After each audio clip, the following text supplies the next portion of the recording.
You are listening to Feed the Beast, a weekly podcast exploring all things food with business partners, spouses, and your hosts, Chef Chris Paul and nutritionist Leigh-Ann Charles Paul of Everything We Eat. I hope you're hungry, because it's time to feed your inner beast. Welcome back to Feed the Beast. I'm Leigh-Ann Charles Paul. And I'm Chris Paul. And our guest today is Elizabette Andrade, co-founder of Cooking Alchemy. Welcome, Elizabeth. Thanks for having me, Chris and Leigh-Ann. I'm happy to be here. So Cooking Alchemy, we've been in business for about 7 years now. We're a family-operated business, so oftentimes you'll see me in the front lines, but we are family-operated. So Eric Smith, my life partner, is also the co-founder, and we're a family of 6, so it's all hands on deck in running the family business. And we do have a mission, which is really kind of twofold. We really focus on empowering and inspiring people to cook more, and also to help kind of shift the thinking behind what cooking is, and looking at it more as a contemplative practice, as a mindful practice, as a way towards self-care and health and well-being. Great. Well, we're excited to learn a lot more about Cooking Alchemy and share it with our audience members that are listening. But before we get started, let's just talk a little bit about some food news. What's going on, and where are we, in Philly today? What's going on in Philly? Awesome. Yeah, so right this week, we're going to see Dinner En Blanc Philadelphia, which is a traditional party gathering to a secret location. So Dinner En Blanc, it's a gathering started by Francois Basquiat in Paris with just a few friends. Oh, cool. And essentially it grew to about 25,000 guests for its 25th year anniversary. Pretty cool. It's coming to Philly, and it's very hard to get in. You sort of have to go through our website. There's a whole process. Being referred by someone who's attended is also a way to get in. Too bad you'll sort of miss it definitely this year if you're not actually going, but try to get on for next year. Yeah, you can always go onto their website and check it out and then register to be invited next year, which is pretty cool that it's now shifted from there to here. I love how food, like you were talking about, how bringing food together and bringing people together, it's great how something that's happened in France is shifting to the U.S. and now it's sold out. Absolutely. It's such a great connector. Like what better, way to connect than over food. And for vendors too, there's a way to, there's people looking for catering packages and like sort of pre-made things. So, it's something to maybe think about hey, we have a Dinner En Blanc package. So that's a great idea. There's a lot of people that's a great idea. Sort of coming in and providing. I know Feast Your Eyes was actually featured for offering these packages, and because people don't actually want to cook a lot of the times themselves, or they might want some sort of here's a package of things that you could create something with, That's pretty cool. And for any audience members that are going or those who have not gone, you do have to bring everything, your tables, your chairs, your linens, your candles, any decorative. Yeah, you are essentially creating your own event. Wow. And getting a ticket for your own event. So it's also kind of cool in that way. I'm excited. If you need catering, reach out. Yeah. To either or. But speaking of food and bringing people together, let's get back to our guest, Cooking Alchemy here, Elizabeth. So, so how did you get started with all this? How did you... let's talk about your background. Where'd you come from? How did things get started? Yeah. Okay. Well, I'm first generation American. Okay. My parents are from the Cape Verde Islands. Oh. And so coming from an immigrant family, it was all hands on deck. So we can attest that for sure. I'm sure you can. Yeah. So at the age of 9, I started cooking family meals. That was my task. So when most kids were doing extracurriculars after school, I was in the kitchen after school, on a daily basis. And that became kind of like my trademark in the family. Of course, as a young child, you don't love it. But then you eventually learn to really love it. And then what you learn is that it was really my mother putting me more in touch with my gift. And so I look at it now as an adult. Of course, as a child, you're like dreading this activity. But it really was a way of her introducing me to my gift. And so I kind of learned the traditional or non-traditional way in terms of being a chef. So I learned from my mother, my grandmother, both my grandmothers. So we were a very tight-knit community. We lived together. So a lot of the cooking took place kind of in a communal environment. So I learned the trade from these other women that came before me, which I'm really grateful for today. That's such a privilege. It is a privilege. Yeah. And I think, again, when you're young, you don't see it that way. But as you get older and then you start your own family, like, whoa, I know how to prepare food for my family, and we know how to sustain ourselves and be resourceful and all those wonderful things. So that's where I started. And then I started a family. So once I started a family, I had my first child, our first child had severe allergies. So from that, I already knew how to cook, but then I got into the food as medicine piece. And he's 18 today with no allergies. Excellent. So learned how to use food to heal, and learned about all different kinds of just different ways to prepare food, within the plant-based scope. But, we did elimination diets, and so we were very strict for a while.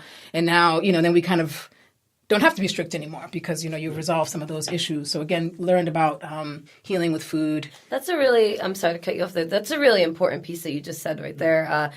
Being strict just for a short period of time, and then once you've resolved those issues, then you can eat. You're open to many more things. Right. And so you sometimes we have to put ourselves in these boxes, and then I feel like I fight out of boxes too. And so then you're saying, okay, well, I can expand, and you can try these different foods, whatever kind of resonates with you. I feel like food is a very personal journey, an intuitive journey, and I don't know that, like, even as a business and on a personal side, it's not really our place to advocate one particular diet for everyone. Yeah. I don't think that that's fair to people. I think in empowering and inspiring people, we want to be able to kind of put the power back in their hands, like use your intuitive sense to guide your choices, what works for you, what works for your body. So that's a learning journey that, that we take and that we're on, and respecting other people's way of interacting with food. We do, I think, as a business, we do promote plant-based for sure in terms of like the health benefits of it, that we should eat more plants as we get more fiber. And then the standard American diet, that's one of the major things that are lacking, right,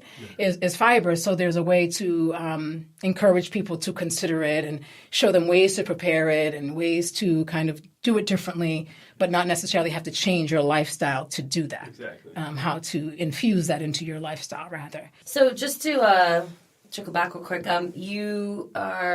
what exactly does Cooking Alchemy do? You do meal planning, you have spices. By the way, amazing spices. We had, which one was it? It was black lime. Oh. The chili and black lime? Yeah, oh my chili goodness. And black lime. And we had fried plantains, put them on there. What else? Did you try the herbal Vita Spice? I don't know if we had that one. I know we had... But I don't know. Yeah, it's just It really was in just depth. so So much juxtaposition just happening on your tongue. I'm just like, I'm here, and I love it. Well, we love that kind of feedback, and I think because on the product side, they're intuitively crafted, they're mindful, I like and the packaging. I love the packaging. very simple. So we try to keep it very simple. Minimize the level of waste. So we have some that are in glass that you can recycle, and then we have some that are tins that you can recycle and put more spices in. And so the idea kind of moving into the future is that we'd be able to reimburse, some aspect of this product in terms of repurposing that same container. So it's some kind of like plant-based cellophane bags that we could use. Yeah. So that's another way to do it. But we've it's been a journey the last 7 years. So we started off at farmers markets. With the spices alone? We did, but they were very small. We were on a very small scale, so we now have 24 products. Okay. So we had started off with like 3. Okay. So we did farmers markets, and we had a small stint in local meal delivery. Mm-hmm. We did that for a little bit. And then that kind of morphed into wholesale meal delivery. So we were producing on a larger scale. And at that time, I was at the CCE. Okay. Years ago. The Culinary Enterprise Center, for those who are not aware, but we talk about it all the time. Right. So we were there doing kind of the wholesale large production for another company who was at the time kind of a leader in meal delivery services and kind of food and tech. Mm-hmm. And so we did that for several years, and simultaneously we ended up doing pop-up cooking labs. So through the farmers market connections, we were able to meet interesting people, of course, at farmers markets, right? Mm-hmm. That were a part of nonprofits on some level and brought us in to do pop-up cooking classes. So one of them, Education Works was one of them that we worked with for years, 1199C, District Healthcare Fund.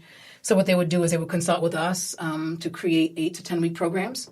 And we would go into, so really literally take everything with you in makeshift, because you're in these environments in these schools where you don't have a kitchen and all the facilities that you need. So they would literally were pop up. So we'd pack everything in the back of the truck and go to these different locations. So did that for years too, like Overbrook, Penn Treaty, Lincoln, Gideon, Johnson Homes, and others. And really a way to kind of give back to the community too. So there's that aspect. We have a nonprofit background. My husband and I, we did nonprofit work. He still does nonprofit work too. Okay. So that's kind of embedded in what we do. So we are for profit, but there is this element of community driven, heart centered and kind of purpose driven work. And it aligns with our mission in terms of making sure that young people are aware and are equipped to prepare food for themselves. Okay. So you started off doing a lot of this wholesale stuff towards younger.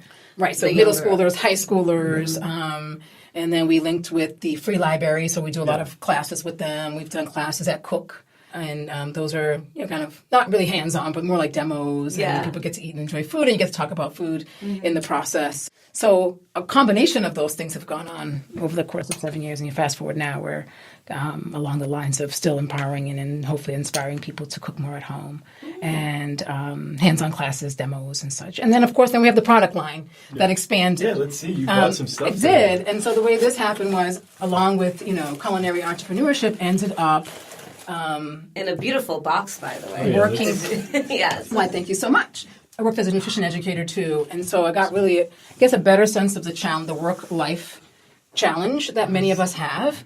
And these products really came about. We use them ourselves. I have them in my own pantry. Came about to make cooking more accessible to people, without sacrificing things like nutrition and making or freeing up time and adding flavor. Because at the end of the day, I think we want food that tastes good. Yeah. And we're working with the same ingredients all the time. And so spices are really a great way to change the flavor profile of anything that we cook. I mean, we know that salt obviously can enhance the flavors of anything because it extracts those flavors. Sure. But with spices are so essential for cooking and just to think that you can take this beautiful plant or seed and crush it up into this potent, flavorful thing and put it into your food is just like, not only like you said, you're incorporating everything. You're incorporating nature. You're incorporating your flavor profile, and you're also eating healthier too. Right. So it definitely helps balance out the amount of flavor that you have in something, because I think a lot of times when you don't cook with spices, you tend to use a lot of salt. Yeah, exactly. A lot of sugar. Right. And these are on the low salt end too. So I'm very mindful when I put it together, and we only use like pink salt, so there's really no preservatives in there. So very, very as clean as possible, because that's important too, because if you look at a lot of what's on the market, there's anti-caking, there's a lot of sodium, there's a lot of sugar, and so we try to make it where it's food that we would feed our own family that we're going to offer out to everyone else. So it's nutritious.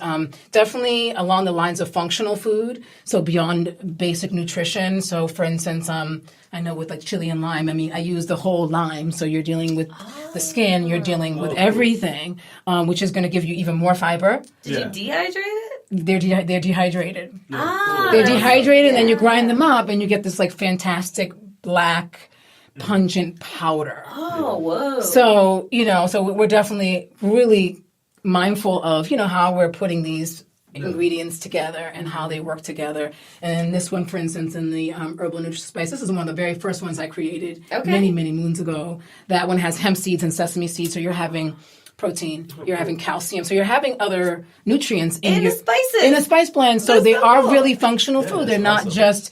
They're great for flavor, but you're getting some additional benefits there. Can we use this as a tea? I wouldn't use it as a tea. Yes, never on the savory side. But what you can do, we use it on popcorn. My kids do. That makes sense. Yeah, and you can use it on bread. So if you take some fresh bread and olive oil as a dip. So there's lots of different ways that you can do it. You can rub it on your vegetables. So good. It tastes so good. You can eat it on pretty much anything. That one, I think you should open. Oh, okay. I think you should smell it. Because the nose knows, right? I'm going to put it closer to the mic so everybody can hear me open the straw. Hopefully it pops. Okay, it didn't pop, but it did do a ripping sound. Ooh. Oh my gosh.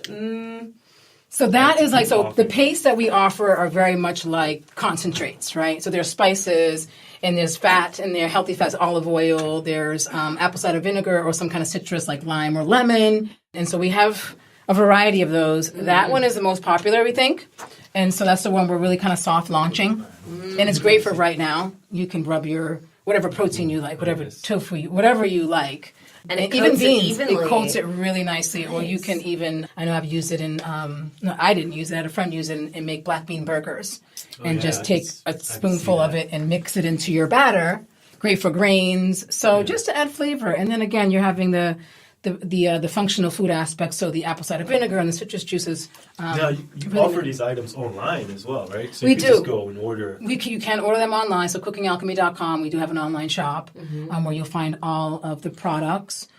We do have some that are seasonal, so we do bouillons. So we have like a variety Like of maybe. bouillon cubes? We have bouillon cubes. that's We have awesome. mushroom. We have vegetable. We have seaweed. And Seaweed bouillon bouillons. But that only cubes. comes out like in the fall and the winter when you're making more soups, right? So it's not Maggie. It's you're better than Maggie. And they're and they're handcrafted. So and so the other piece to I think what we do that is really important that we really kind of value and can hold to heart in terms of the practice and the work is we understand the impact of the energy that we're dealing with in the food. So I'm putting myself in that food. And so making sure that it's mindfully done and that I'm in the right space and creating these particular products because you're going to feel it. You're going to taste it once you have those products in anything that you prepare. What I really love about the bouillon cube idea is that a lot of cultures cook with bouillon cubes. I know in Haiti. Trinidad and and Haiti. And to tell us, my like great aunt or like aunt, oh, you gotta stop cooking with Maggie cubes. Like they're like, if you like, hey, what? there's a different Maggie cube. Then Yeah, but if you give them an alternative, exactly, and say, here's a Maggie cube without all this extra stuff in it. Here you go. And they'll be like, okay, because they already grind up their own like seasonings and stuff. But it's just that added flavor from a bouillon that you get, and having that option. Bravo. Some depth and some cleanliness to it. It's funny because I visited a international store in Massachusetts. So I'm originally from Massachusetts, and there's an international store, and I wanted some black mushrooms, John. Yeah. So I bought some, and so of course they referred me to. There's a lot of It's a huge international community. So then they directed me to the Maggies. They said you have to have this to make the black rice. I said, no, well, I think I'm going to use my product and the John and make my black rice that way, and it turns out amazing. Yeah. I mean, the black trumpet mushrooms themselves are just super potent, and they'll turn anything black because you're starting with white rice, and then when it's done, is like charcoal black. And I'm sure. I mean, I don't know. Do you know what are the like benefits of consuming like black trumpet mushrooms? I'm sure there's. Well, with most mushrooms, I feel like the fiber aspect, and then most mushrooms have the whole mushroom. have the vitamin D factor that a lot of plant-based foods don't have. So especially for vegetarians, that's real. Or vegans, that's really important. And then I think mushrooms are just fascinating. They are. I'm in love with them, and we all are. We eat them all the time. When you think about just how they operate, like they form a mycelial connection, a network underground. We can't even have plants growing without them. So they're the super species that, really are connecting us, I think, deeper with nature itself. There's some really great documentaries out there that I know we've watched that, talk about just how wonderful they are. But in terms of nutrition, it really is more like the fiber and the vitamin D aspect of it. Definitely. So, we've got your spices, we've got your sauces, you've got bouillon cubes, you've got everything. So were these the inspiration for the name for Alchemy, since you're kind of mixing all these great things together and using natural ingredients?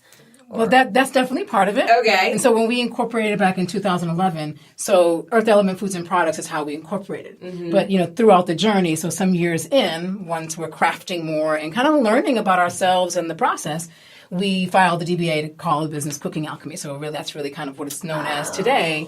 And alchemy is like one of the oldest sciences around. And so this understanding that it's about turning base metals into gold. Well, the base metal that you're turning into gold is yourself. It's alchemy really is about your own self-transformation.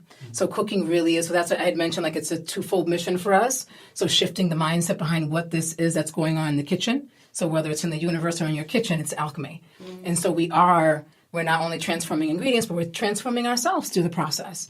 And through the process, especially with plants, more so than anything, because they're living beings, as we are, there's this multidimensional relationship that we can have with them. And so, for instance, if we're cooking from here, most of the time, if you learn the traditional way from our parents, we're cooking from the heart. We're not really cooking from the brain, right? And so cooking from the heart, it's like our energy field around the heart connects with the energy fields of whatever we're cooking, plant or otherwise. And so there's this alchemy that's going on there. So it's going on many different levels. So ourselves personally with the plants, and then with the with the ingredients and the final product. So there's this idea of your great work or your magnus opus, and that is ourselves. That's transforming ourselves into hopefully better beings, so that we can continue to do the work of whether it's creating good food, creating great art. And so that's kind of where that comes from. Yeah. I guess if that answers the question, but it's all transformation. So whenever we're putting ingredients together, we're creating something totally anew, including ourselves. I love it. What would you recommend to other entrepreneurs out there with that mindset and creating their own things? I think that we have to figure out or find our own paths within whatever we're creating, whatever art we're engaged in, whether it's cooking or otherwise, that we have to trust ourselves more. We have to kind of listen to this intuitive self that we have that kind of guides us more so than the thinking brain. And so I think that's how Cooking Alchemy is. Like, I didn't plan to name it Cooking Alchemy in the beginning, but as we kind of grow and evolve, it just kind of happens where it's like, okay, that's what it needs to be, and that there's a greater purpose behind it. Greater purpose than just what I'm doing for myself or for the business. I think that it's designed to bring people together, bring a level of awareness about, and help us to be more intentional in what we're doing, and help us to be more mindful. I love it. It's Can't wait to taste and eat the stuff. I know. I'm excited about this, and I also love what you said. I can't wait to see what you guys create with it, because I know that you're on the food truck and you're doing catering gigs. So I'm looking forward to see what. That always excites me, what people do with it, and then they send me pictures and say, "Ooh, look what I've done." I'm like, "Yes, that's exciting. That's what I want to see. That's what I want to feel." I feel like it's a feeling, and cooking is a feeling, and hopefully that when you use that you feel, the energy that I've kind of encapsulated in that container. Yay! And it's great too. Speaking of this shift of feeling from you to us, and from us to everybody else that's listening too. It's important, I think, when you're doing business and becoming an entrepreneur, to remember those key things. Evolution is important. It's okay if something's not working.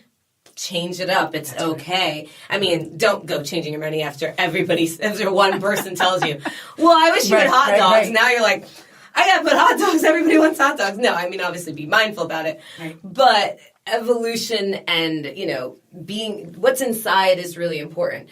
Bringing that out to your audience is what's important. And if it doesn't work, you've been trying, so that means things are rolling, and therefore you can always change it. Right.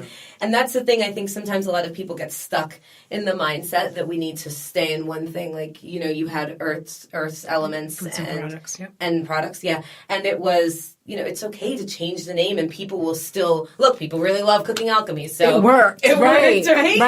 But I'm like listening to ourselves, and then not worrying about, well, how is this going to be perceived? Just do it, and then you'll see what comes from it. And if it doesn't work, you can always pick up and try again.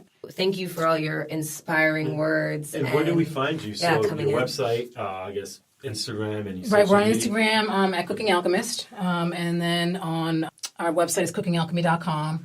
So we also have a blog on there. On the website, you'll find Food Metaphysics, which is our online magazine that we curate through Flipboard. So really a lot of relevant and interesting articles that you kind of pull in, so to give people more perspective beyond just what we're doing, but what other people are doing in the industry and the field of food. And we also have a calendar on the website, so you can tune into where we're going to be next. Yeah, and you've got some great events coming up in August, too, so it's exciting to see. So everybody check out Cooking Alchemy's page. Yep, and visit their calendar. Thank you so much for coming. And this week we're going to just do our entrepreneur highlight, which is Philadelphia Brewing Company. Nice. We were recently there last Friday, and we plan on Oh, yeah, sorry. We were. Yeah, we were there last Friday, and it was a wonderful experience. And we actually do tours. They have beer tours, and we are there with food. So come enjoy some booze and eat some food. I mean, that's like a great combination Tours on are a usually Saturday. Tours are Saturday, and then it's a really great space. I mean, they've been brewing. You've probably had Walt Wit, the beer, Kenzinger. They also do, I think, Commonwealth Cider. Commonwealth Cider. They have a ton of really just I'm a good fan of cider. product. So everyone's had it, but they haven't been to the location. It's Okay. a huge, awesome building. Marfa's down the block. They have a peacock room, and they have an outdoor seating area. Sweet. There's a distiller right there. I think Real House Distiller. The whole block is just happening. So check it out in Kensington. I think they stay open until around midnight, and they have live music. Just a bunch of things happening there. Yeah, it's great. And don't forget to check us out on everythingweeat.com for all our events and happenings, and Instagram, Everything We Eat Philly. As well as at Chris Paul Chef. We will be at Dorney Park in a couple weeks, so definitely check that out, August 25th. We also have something coming up at Reading Terminal at City Kitchen on the 23rd. And just be on the lookout on our calendar events. And Love City Brewery, we will be there as well. We will actually be in their building. They have like a pretty high ceiling, and we can pull our truck right in and plug in. So again, booze and food. Can't go wrong. Spices. And spices from Cooking Alchemy. Can't go wrong. Fantastic. Exactly. So be sure to check us out. And as usual, thank you all for listening. Again, thank you, Elizabeth, for coming in. Thank It's been you. a pleasure. And we love our audience members. Stay in tune for next week on Feed the Beast. Thanks so much for having me. Hello, everyone. This is Ryan Martin, the producer and sound engineer for the Grit Studios. If you enjoy our podcasts, the most important thing you can do to support us is share this episode with your family and friends, and let us know what you think about it in the comments. And don't forget to subscribe on Apple Podcasts, Google Podcasts, or wherever you find your podcasts. Subscribing is 100% free. Don't know how to subscribe? Don't worry about it. There's a video walking you through the process in the show notes below. We will see you next week, and thank you for listening.